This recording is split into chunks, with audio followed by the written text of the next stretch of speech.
Hello, ladies and gentlemen. We are firing up a special episode of Livestream Legends. Today we're going to be tackling how to utilize public speaking skills and strategies to level up your live streams, your presentations, and your digital presence in general. We've got a special guest that's going to be joining us today to share all of his insights, so stick around all the way to the end. We've got a brilliant show lined up for you. So if you're hanging here in the chat, please let me know. This is Livestream Legends. We're ready to go. Fire it up if you're here. It's about that time. Livestream Legends. Let's get it. Welcome to the show.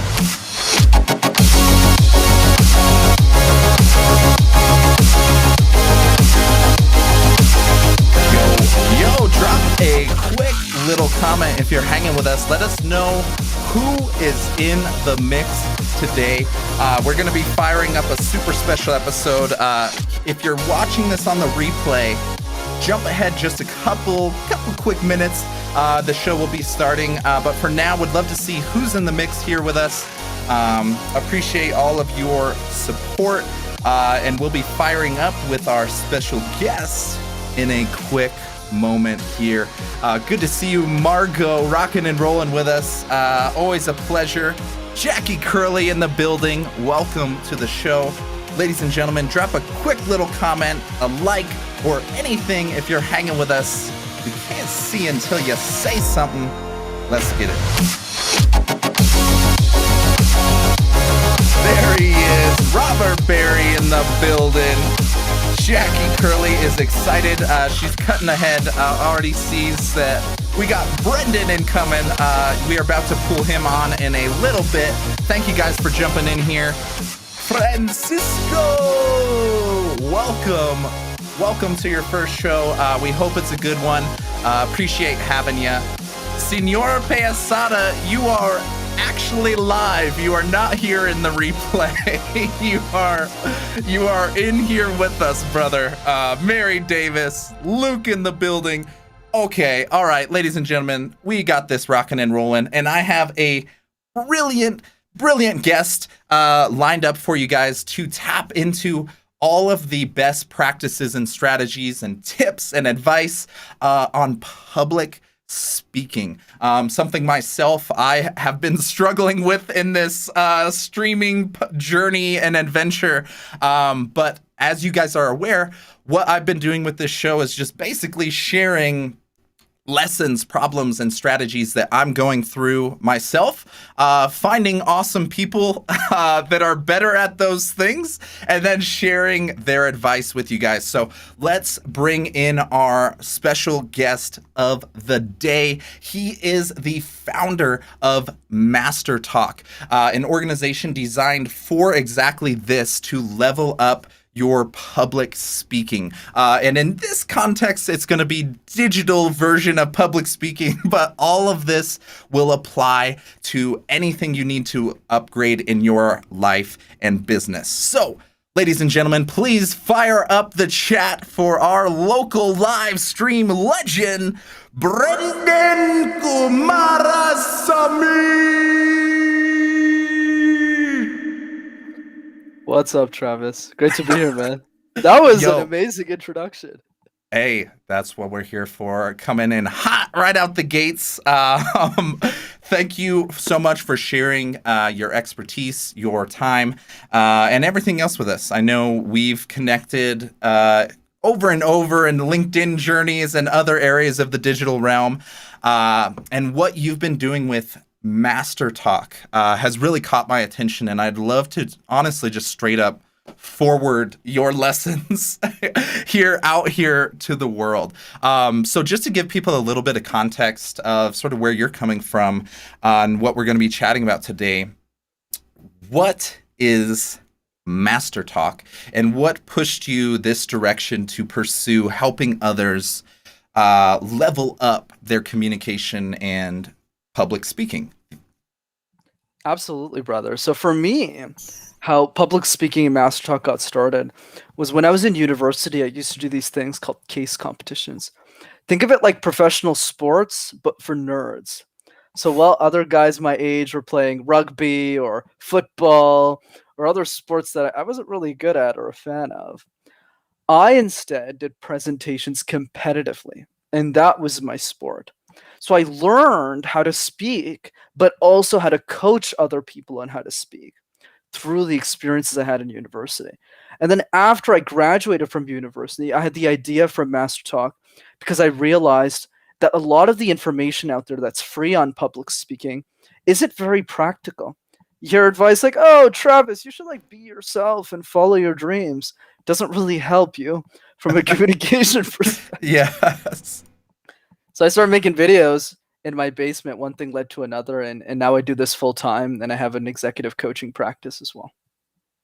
Love it, man. No, it's been amazing to see what you've been building so quickly is the other piece of this. The momentum coming out the gate so clearly. There is a need for this, and glad that you've calibrated on this lane that you're in now, because the value there is a virtually bottomless pit. Myself included, and many of the other people here are probably deathly afraid of public speaking or any type of, just for me, it's that spotlight moment of like, well, everybody's listening to you. Everybody's watching you. I'm getting better and better at it thanks to streaming in general because it just pushes you in the pool.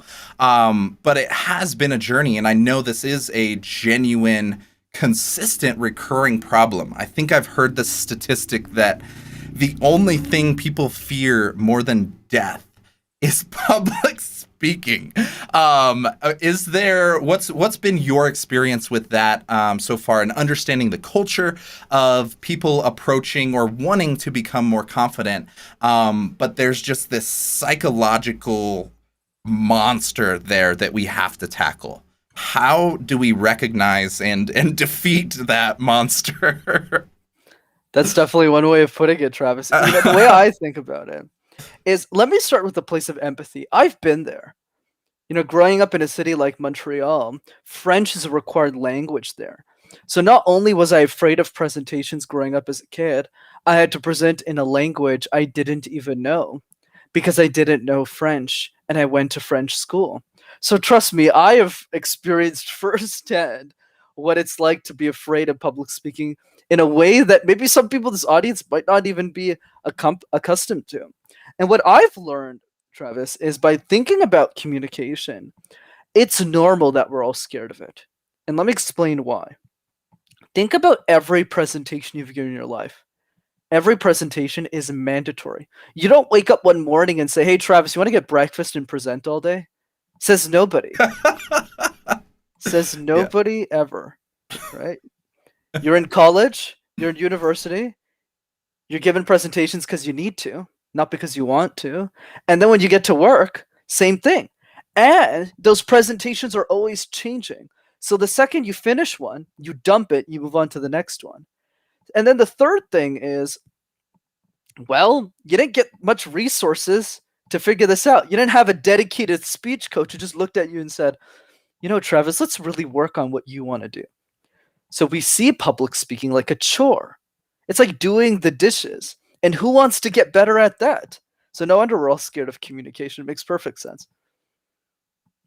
How then, if this is a natural state of the human condition, how do we start to take those first steps? In most cases, at least from what I've discovered, the initial steps into those moments are actually what end up being the most difficult. After that first one's knocked over, it seems to continuously get easier. Is that the case that you've seen so far? And what ways can people lower that threshold of that first moment into public speaking, or maybe it's business presentations, college presentations, as you mentioned? How do we start at least chipping away at that. Obviously, it's a lot of work to get to a fully confident final destination, but there's that initial hurdle that we have to get over. What's the best way we start training that trigger point to lean into those moments? Of course. So I'll give you 3 practical tips that anyone can use to alleviate their fear to help them with their communication. So let's start with 1. Okay, 1 is a question. And the question is, how would the world change if you were an exceptional communicator? Most communication tips or most things around public speaking generally revolve around negative languaging. When you think of public speaking, you think of nerves, stress, fear, anxiety, but rarely do you think about the benefits around communication. So I encourage all of you to write it in the chat, right? Feel free. I see Margot's here, Jackie's here, everyone's here. Feel free to just type in the chat an answer to this question. How would the world change if you were an exceptional communicator? Most of us forget that communication is a lot more than giving a presentation. It's the way that we talk to our friends. It's the way that we talk to our family. It's the way that we engage with all the incredible people in our lives. That's tip number 1. Tip number 2 is to understand the relationship between your message and the fear that is associated to that message. All of us are scared of communication. I'm no exception to this rule. And anyone who tells you they're 0% scared of anything is probably lying. So what does this tell us? It tells us that exceptional communicators are still scared of public speaking. So the goal is not to remove the fear, but rather saying that the message outweighs the fear, so it's worth giving anyways. I'll give you a good analogy for this. It's kind of like a boxing ring. You're in this boxing match. One side of the ring is the fear. The other side of the ring is the message. The fear will always be in the ring, Travis, but as long as your message gets the knockout punch, you'll always be successful. So really start to think of what that message is. Tip number 3, and we can run this one if you want. It's called the random word exercise. I do this on every single one of my clients. It's the easiest thing to build momentum with your communication. You pick a random word, tissue box, wife, doorknob, camera, and you make a presentation out of thin air. And what this does is it's kind of like going to the gym where you're working on it all the time. So when you go back to your subject matter expertise, whether you're a thought leader, a coach, an entrepreneur, an executive, well, those presentations suddenly become a joke. These are amazing. We already got some of our micro content clips there with our 3 steps to focus on. And one of the pieces that really stood out to me in this last one was utilizing exercises or challenges to get that groove going. Exactly as Robert's mentioning, you have to work the muscle. Amen, brother. And one of the things that I discovered, it was actually almost the same thing. When I was pursuing essentially YM News is struggling over there on YouTube. Hi, please help me. Let me know what you need help with over there, brother. Okay, all right. Back to action. So what I was alluding to was back when I was attempting to finally figure out public speaking or just getting beyond social anxiety. Like when I moved to downtown Denver, I had reached a point.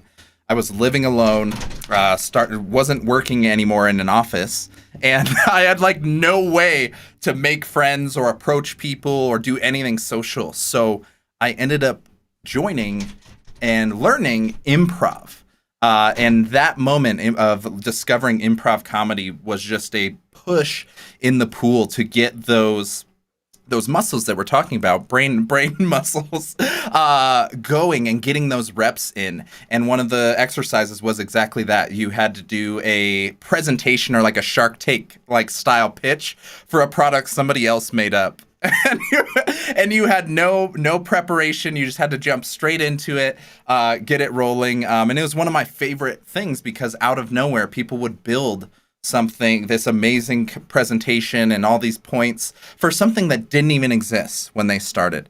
So brilliant way to get that going is think of how those exercises can get you rolling. So brilliant way to start that adventure. Now, what about people that are they've tested the waters, they've done a few presentations, they've done some streams, stuff like that, but they want to level up to professional level, like Tony Robbins level, like energy or presence. What type of stuff or things can we specifically focus on, either on ourself, or about that whole process of jumping into a presentation, a speech, or stream? It's all leads us to the same destination of clearly communicating our message.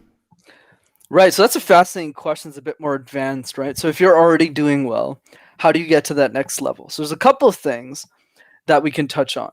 The first one is communication goal setting. So go ahead and start thinking about in the chat, and feel free to type that as well. Are you someone who has goals? Many of us have goals in different areas of life. We have goals with our finances, goals with our business, goals with everything that we do. But how many of us have goals with our communication skills? Almost nobody. So the key is to figure out what are our communication goals and how can we get around those goals to then give us direction. Because if we don't have direction where we want to go, it's going to be really hard to hit that next level. So I'll give you a practical way to set communication goals, because it's not as easy as you might think. Because communication is very vague. What does being a great speaker even mean? And that's the challenge. So what you do is you pick 3 speakers that you really admire, the Tony Robbins of the world, the Gary V's of the world, Brene Brown, whoever you want, and write down one specific strength that you admire about them and one weakness, one thing you don't like about their communication style.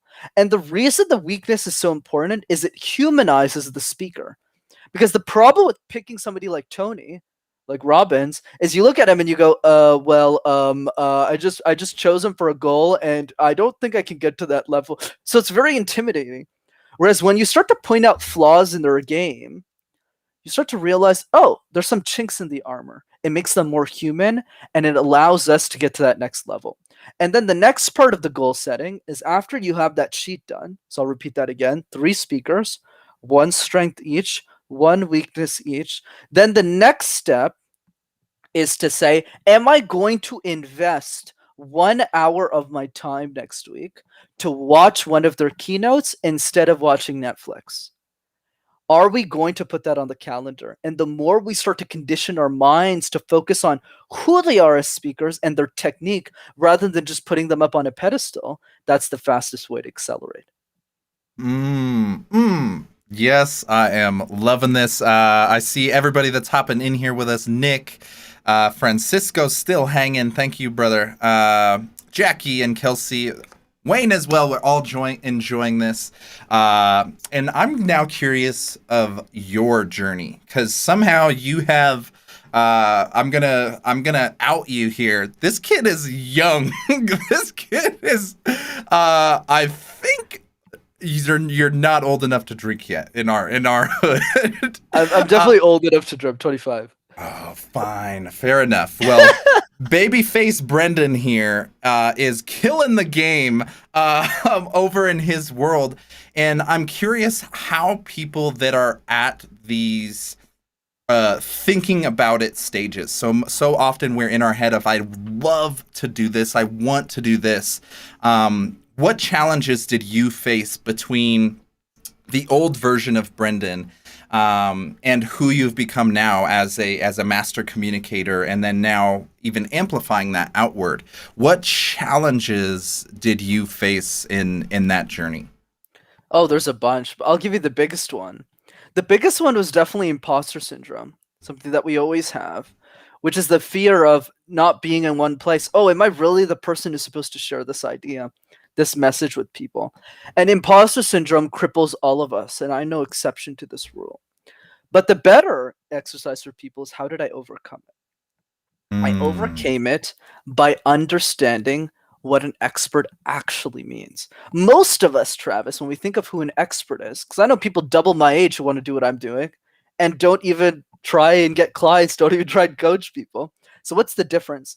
The difference is understanding what an expert is. To most, it's PhDs, master degrees. You need to have all these things sorted out, all these degrees. Sorry, and that's not true. For me, being an expert simply means being one chapter ahead of the person before you. One chapter ahead. Period. I'll give you the best example of this. Let's say I came to your city. I forgot where you live, but let's say I came to your city.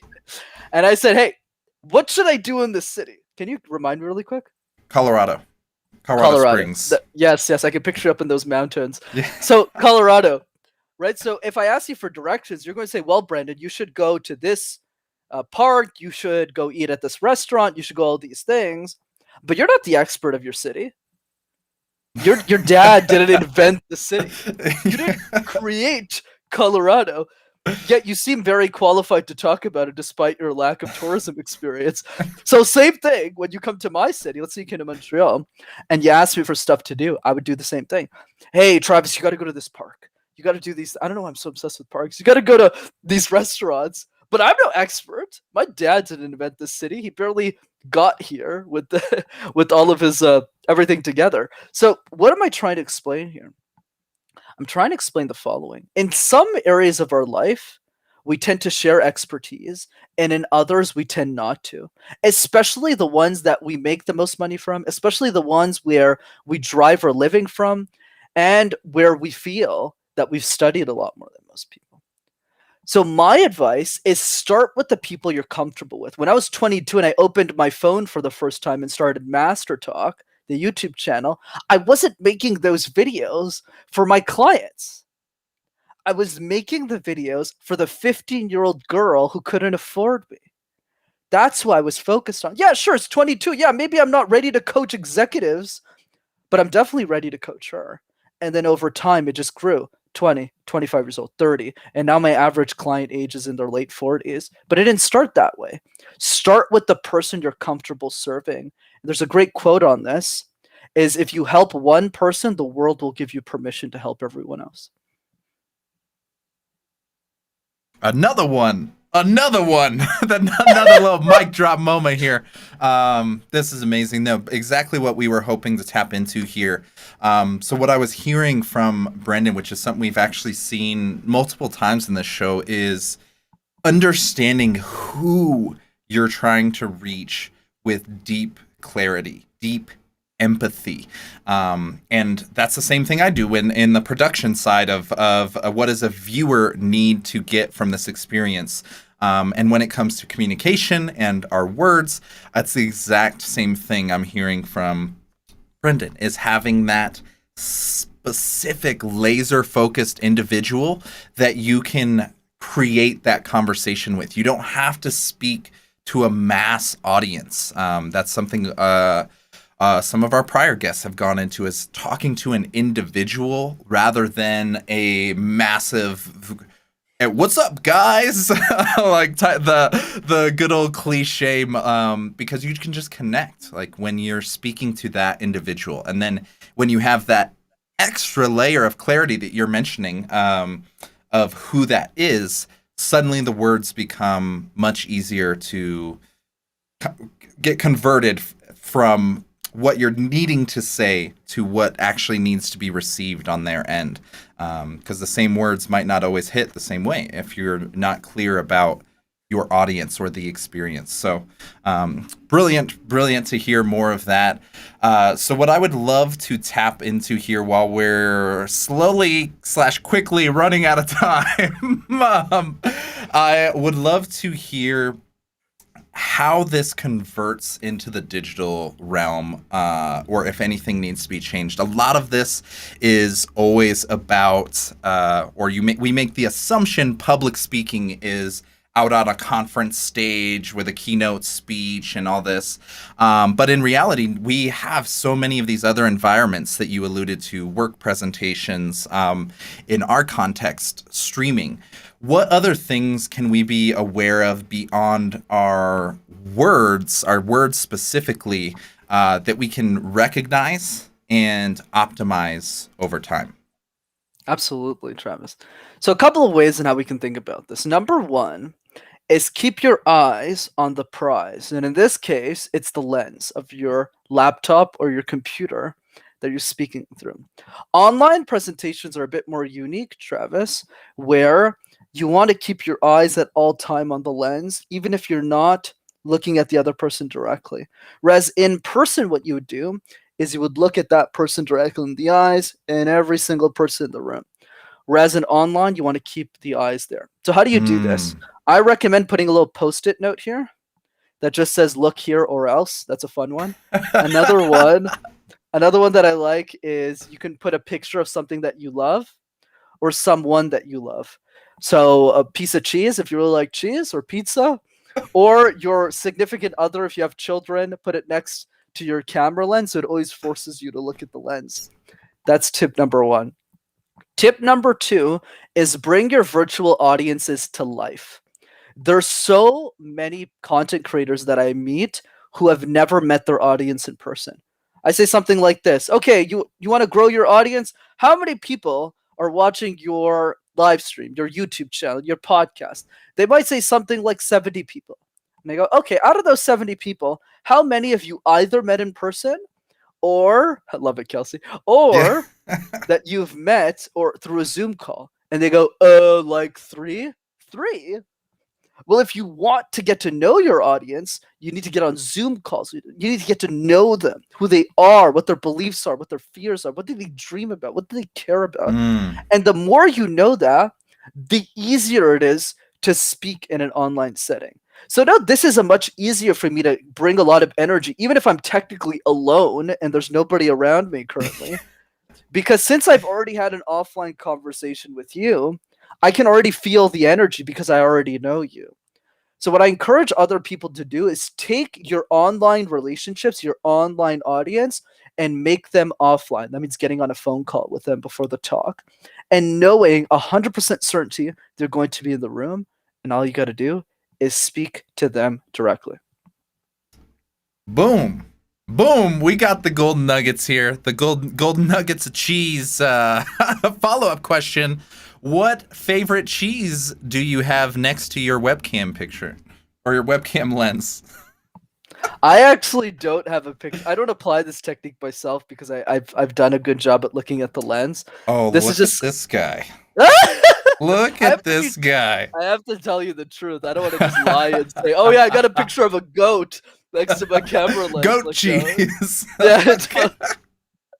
Oh, love it. No, this is amazing. Thank you to everybody that's sneaking in here. Drop a like or comment on this video. We can't see unless you say something, you little lurkers. So drop a like, drop a comment if you're hanging out with us, or if you see anybody in the chat you recognize, say hello. We are wrapping up with Brenden Kumarasamy, the founder of MasterTalk. So if you guys have any questions, we are approaching the 30-minute mark, so sneak those in as soon as possible. If you have anything to chat about, share your own input. I see a lot of people have been sharing. We got some questions already. So I believe somebody was asking how we can essentially get permission. I don't know where the comment went. Where did it go? Unless they deleted it. But in the context of stepping into these moments, a lot of it, as I've discovered, is just simply taking initiative. Same exact rhythm as the improv thing. You just have to step in and do it.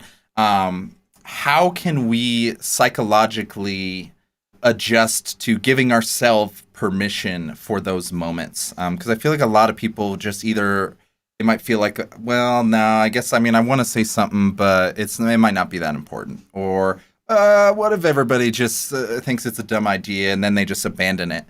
How do we give ourselves permission to lean into those moments? Couple of things. So one, if you wait for permission, you won't create anything. So it's one thing to acknowledge that. It's important. Because if I had waited for permission for somebody to start a YouTube channel, to open my camera, to do something, I wouldn't have created anything. But there's another piece to that, which is getting permission from the right people. So what do I mean by that? What kept me going? My first year at MasterTalk was horrible. I hated making the videos. I had to come up with my phone. Now I got a production team. Life's a lot easier. But when I started, it was, okay, I got this phone. I got to present it. And I was miserable. So what kept me going? What kept me going was the 5 people who tuned in every single week. I remember I was 2 or 3 months into MasterTalk or something, and I thought I'd given up. I was like, this is such a stupid idea. I have like a 6-figure corporate job. What am I doing? I should just focus on my job that I just got. Until this woman messaged me and said, hey, Brenden, by the way, I've been watching all of your videos. Really insightful. I just went, oh, she's probably lying to me.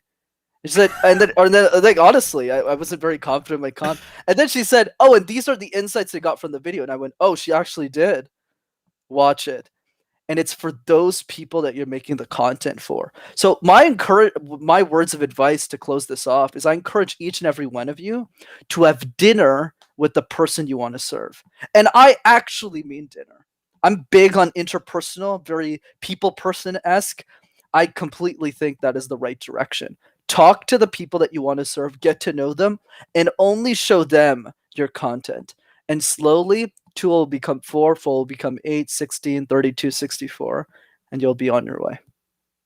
Boom, loving it. Thank you so much for jumping straight into these and giving direct context of this. I think it's very easy to tout best practices and this is what people do at the elite level, but realistically it's step after step after step after step, and it's encouraging to hear those moments because we have a few of those same people, those ride or die supporters from my world that are here in this stream today. So thank you to everybody that does support people while they're on the journey. That's what this is all about, is sharing the journey with one another, leveling up with one another, and seeing others win. Like, I just can't imagine a better feeling than the people that have worked with you, watching them succeed. So that's what it's all about. We do have a few more questions sneaking in here. Enrique over on Twitch, another OG supporter. Appreciate you, brother. He's asking, how much does attire matter? I see you got your signature little collar and sweater thing going on over there like a baller. I just wear a black t-shirt everywhere I go because I sweat through it. So how much does attire matter to public or digital presentations? Short answer to this one, Enrique, it doesn't matter. I just put a nice shirt on because it's my brand, right? Because I put suits on and MasterTalk. But if you type my name on YouTube, you'll realize half of the interviews I've done on podcasts, I literally look homeless. I just have my hair's out of control. I just wanted to go through. I just needed to practice, and I didn't realize I needed to put on a dress shirt. So yeah, don't care about the attire. I think it's just wear something you're comfortable with, but more importantly, create. There it is. Yeah, no, I think comfort is the biggest one for me. To a degree, there's some context where I would suit up, like going to a conference or a gala or something, like, for sure. But in most cases, yeah, as everybody else has seen me week to week, I too have a similar dilemma for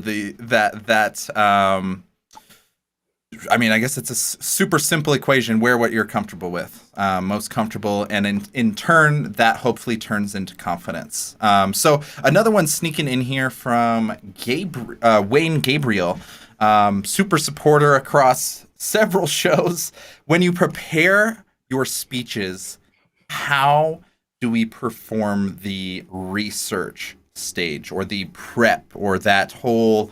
I don't know if anybody else is like me, but if I have like a meeting or a presentation or something coming up, like even within 24 hours, I already like start thinking about it and stressing about it. So what would be your ideal recommendation for prepping and getting into the zone for a speech, presentation, or anything that we've got brewing? Of course. So what I would say here, Wayne, it's a great question. There's a lot of steps to this, but I'll keep it super simple. What's the key idea that you're trying to deliver? If there's only one thing I'm going to get from your presentation, what is that going to be? Number 2, what is the best way to defend that key idea? So let's say my goal here in the show, which it is to convince all of you that you can become exceptional communicators. I then need to ask myself, what are the analogies, the stories, the examples that I can use to prove the idea? Mm-hmm. And the way that I do it is through my own personal story. I struggled with French my whole life. I was a bad communicator, personal stories. It's practical tips because I'm saying, hey, do 1, 2, 3, and you'll get a lot better. And it's also, being relatable. If I just came here and I had a very obtuse personality, you probably wouldn't take my word for it. So that's the key. The last part is something that I call puzzle. So public speaking is like a jigsaw puzzle. Those toys we used to do as kids? It's kind of like puzzle pieces. So if I asked you, Travis, really quick, let's say you were working on a puzzle yourself. Which pieces would you start with first and why? Corners first, then do the horizontal edges, and then vertical edges, and inward from there. Wow, that was the most technical answer I've ever heard. It's perfect, right? So outside in. Except in public speaking, thanks for that. We don't do that. We do the opposite. We start the middle, we shove a bunch of content, and then we ramble through the entire thing. Wrong. Don't do that. Prepare your presentations like a jigsaw puzzle. Start with the edges first. Introduction. Practice it 50 times. Don't practice it 3 times. Practice it 50 times. 50 seems like a big number. It really isn't. Because your intro is like 2 minutes. So it'll take you like an hour. Same thing with the conclusion. What's a great movie with a terrible ending? Last time I checked, terrible movie, right? 50 times the conclusion. In 2 hours of practice, you'll be shocked at how good you are, and that will give you the confidence to tackle the medal. But remember, like jigsaw puzzles, nobody does 1,000-piece puzzles on their own. Work with the team, work with friends, work with family, and tackle the puzzle piece of public speaking together. Yo, clip it. We got another one. I'm a sucker for analogies too, so this is just all a winning recipe in my book. Some final ones that have snuck in here. Isaac was asking about backgrounds earlier, and then into the context of Zoom backgrounds, I believe was his recommendation. So we've talked about our voice. We've talked about our presence in general, our energy, and how to structure things. Now, how about our environment? How critical is this to deliver an effective message or communicate what we're trying to say? Should we be utilizing custom backgrounds, virtual backgrounds, or just letting it be organic in our wherever we end up popping up? Do you have any insights from your world to share on this for Isaac? Absolutely, Isaac. I'm a very simple guy, so this is probably more of a you question, Travis. Yeah, okay. This is just a wall. This is just a wall, like literally just a wall. And I'm literally sitting on a mattress right now in my basement. It's just nobody realizes it because of the virtual background. I'm sorry, not the virtual background, just because the way the camera is positioned.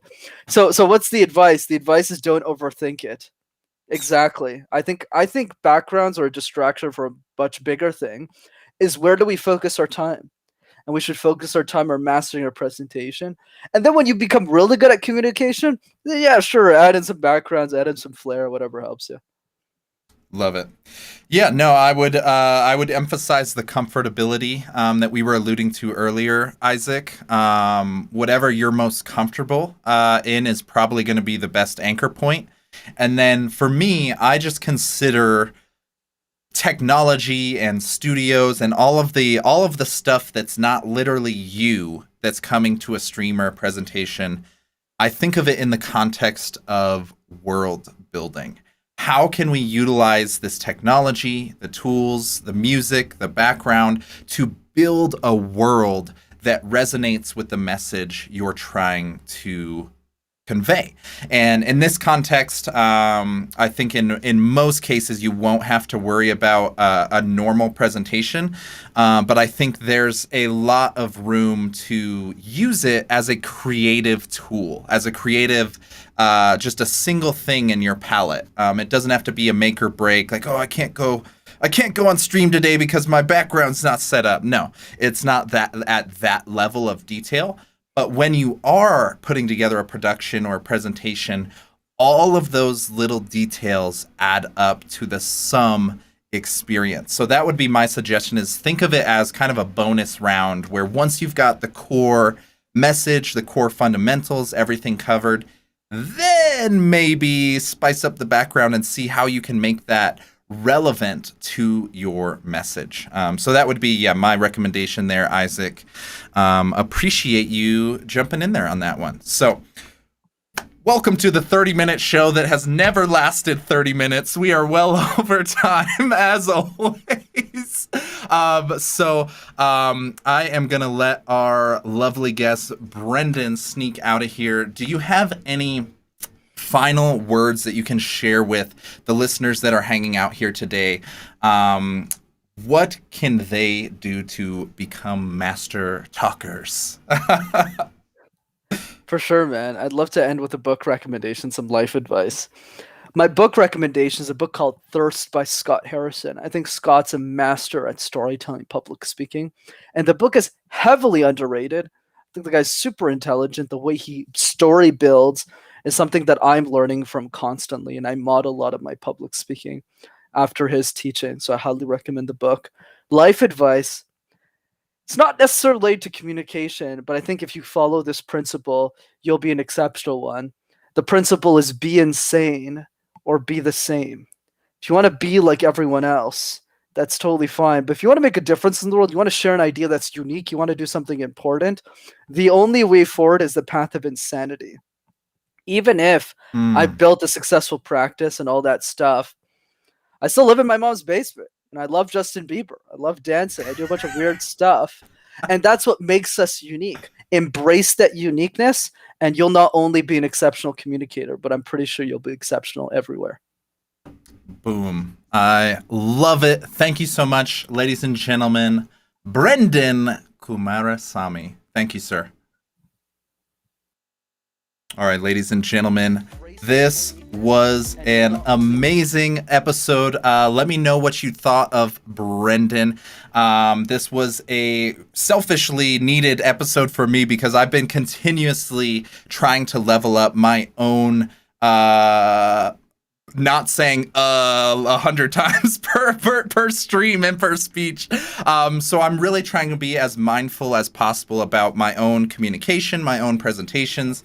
So yeah, a little bit of a selfish episode here, but that dude is on another level. Would love to know anybody that's hanging with us, what you would love to see in future streams, in future episodes. We are expanding into bringing more guests into our world. So we have a lot lined up for you as this show evolves and levels up over time. Big thank you to my associate producers, Jackie Curley and Teresa. Appreciate you guys supporting. Big thank you to Brenden hanging backstage. Always a pleasure connecting with you. This is only the start. So thank you to everybody that has been joining week after week as we become live stream legends together. We will catch you next week. Take care, y'all.